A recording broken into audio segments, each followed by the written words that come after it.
guys, it's Peanut and Rice Cream Bar. So I've really been debating how I'm gonna do these character videos, how they're going to work, and I've just sort of landed on the conclusion that they're not going to be super linear. Sometimes I'm gonna want to talk about the character's story, like their backstory, their current story, their personality. At other times I'm gonna want to talk about the sculpt, how the sculpt has influenced the character and vice versa, and the styling of the doll and how being in a physical form of a doll has influenced that character as well. It just ends up being a lot of things that I wanna say. So I apologize for these being kind of super not at all linear. I'm going to try and do the best I can, and hopefully it will kind of make sense. So today I thought it would be good to try and talk about the earliest part of Citrus's current backstory. Not the earliest part of Citrus as a character, but the earliest part of his current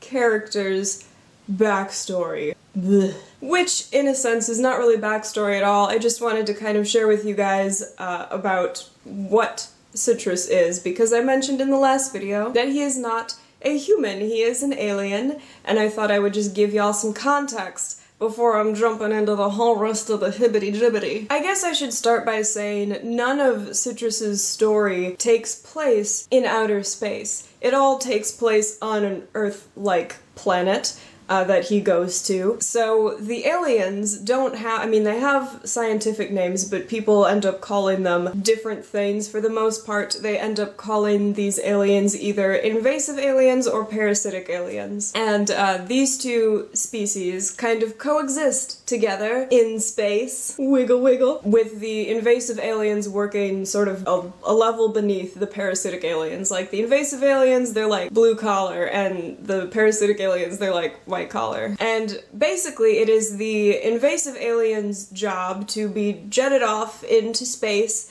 and find a planet and test to see if that planet is hospitable for the parasitic aliens. Which is a good job for them because they're very adaptable. They're invasive, not necessarily in the sense that they're going to invade the planet, but invasive like an invasive species of plant that kind of ends up somewhere, maybe even on accident, and it's just really, really adaptable, and it's not purposely like, I'm gonna kill you, but it's so adaptable that it ends up killing off other, you know, native life forms. Now, the parasitic aliens need the invasive aliens to do that because they need help reproducing. The parasitic aliens have a very special way of reproducing. Basically, they cannot reproduce with anything that can reproduce with itself, so asexually. They have to have a host that has the ability to lose their reproductive features. So basically, hosts that have to reproduce in a sexual way. What they do is they are basically like these little tiny little guys, and they enter a host body, and they incubate there for a little bit, and then slowly but surely they begin to merge themselves with the host. So it would be like the host is the egg and the parasitic alien is the sperm, and they fuse together and create a new species, which would be the child of the host and the parasitic alien. So throughout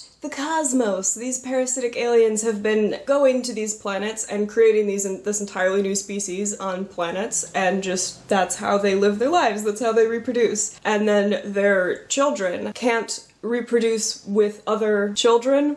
That sounded really weird, oh gosh. The child of an alien and a host cannot reproduce with another child of an alien and a host. They can only make more little tiny alien parasite babies that then go off and form new life on other planets. In order to not waste their time and energy going to planets where they can't have good hosts, they send out the invasive aliens, who are very adaptable, and they check out the planets and they're like, hell yeah, this place is awesome, you should totally come here. So Citrus is an invasive alien, and he was sent out by the parasitic aliens to go investigate this planet. Not Earth, but an Earth-like planet. And travel takes a long time, and once he gets on the planet, he is actually dormant for a couple thousand years. So by the time he wakes up, he's not actually sure who he is or what he's doing there, and that's like the very beginnings of Citrus. I suppose I should mention the reason that the invasive aliens are so